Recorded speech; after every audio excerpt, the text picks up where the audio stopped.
கோவை ராமநாதபுரம் பகுதியில் உள்ள silk village கைத்தறி மற்றும் ஆராய்ச்சி பயிற்சி நிறுவனம் உலகத்தரம் வாய்ந்த ஆயுர் வஸ்திரா நேச்சுரல் டையிங் நிறுவனத்துடன் புரிந்துணர்வு ஒப்பந்தம் செய்து கொண்டது. கோவை மாவட்டம் ராமநாதபுரம் பகுதியில் சில்க் வில்லேஜ் கைத்தறி மற்றும் ஆராய்ச்சி பயிற்சி நிறுவனம் அமைந்துள்ளது.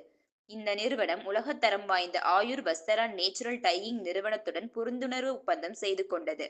இதன் மூலம் கைத்தறி, விசைத்தறி உள்ளிட்ட நெய்தல் தொடர்பாக பல்வேறு பயிற்சிகளை மேற்கொள்வதுடன் கற்றல் திறனை மேம்படுத்த வழிவகை செய்ய முடியும். இந்த புரிந்துணர்வு ஒப்பந்த நிகழ்ச்சியில் சில்க் வில்லேஜ் கைத்தறி நிறுவனத்தின் தலைவர் கைத்தறி முருகேசன் மற்றும் ஆயுர் வேஸ்ரா நிறுவனத்தின் தலைவர் தங்கக்குமார் ஆகியோர் இதற்கான கோப்புகளில் கையெழுத்திட்டு ஒருவருக்கொருவர் பத்திரங்களை மாற்றிக்கொண்டனர். இந்த நிகழ்ச்சியில் சில்க் வில்லேஜ் நிர்வாக அதிகாரிகள் பழனிவேல், ராஜாராம், முருகானந்தம் மற்றும் சில்க் வில்லேஜ் நிறுவனத்தின் ஊழியர்கள் உள்ளிட்ட பலர் கலந்து கொண்டனர் என்பது குறிப்பிடத்தக்கது.